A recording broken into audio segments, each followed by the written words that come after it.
2019 season saw a young slugger Farnando Tatis Jr. with the Padres explode onto the scene. In 372 plate appearances, Tatis would hit 22 home runs with 53 RBIs, steal 16 bases, bat .317 with a .379 on-base percentage, a .590 slugging, and a .969 OPS. In literally over half a season, Tatis Jr. set the world on fire. In the 2020 shortened season, he was just as spectacular. In just 257 plate appearances, he hit 17 home runs with 45 RBIs, had 11 stolen bases, batted .277 with a .366 on-base percentage, a .571 slugging, and a .937 OPS. But it was in 2021 where he'd established himself as one of the best right-handed at-bats in the game of baseball today. Farnando would hit 42 home runs, 97 RBIs, steal 25 bases, bat .282 with a .364 on-base percentage, a .611 slugging, and a .975 OPS. And in response to all this, the Padres would hand him a 14-year contract worth around $340 million.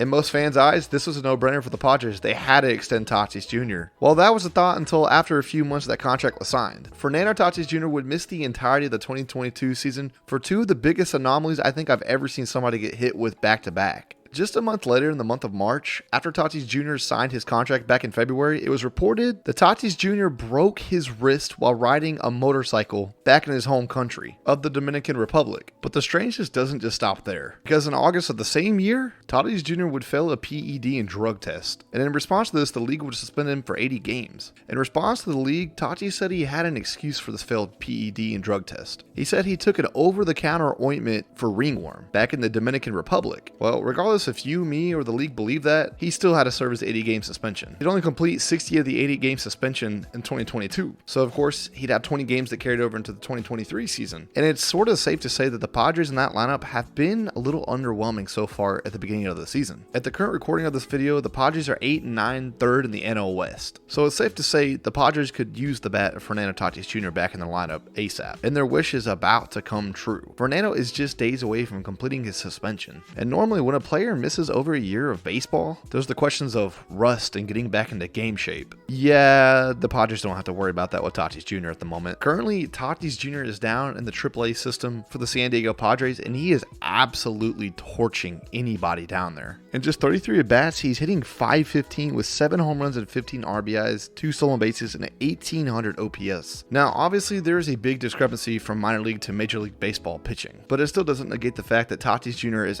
absolutely in game shape and ready to come back to the majors whenever his suspension's up. And oh boy, when I tell you that I am so excited to see this starting four for the Padres, I am beyond excited. You're going to have a starting four of Juan Soto, Manny Machado, Xander Bogaerts, and finally Farnando Tatis Jr. Just a beautiful mixture of guys that can slug, steal bases, hit for average, get on base. Two generational talents in their own right in Farnando Tatis Jr. and Juan Soto paired with Manny Machado and Xander Bogaerts. This is literally an MLB The Show fantasy lineup with no salary cap. I wouldn't be surprised if the over-under for how many runs this four scores per game every night on the over-under is 2 or 2.5. Let me know what you guys think in the comment section down below. Are you terrified of this Padres lineup if you're the opposing team? If you're a Padres fan, are you excited? You should be. Let me know in the comment section down below. And if you haven't already, go and like the video and subscribe to the channel if you are new, because I have plenty more basic content like this. I'll see you all in the next one. Adios, mis amigos.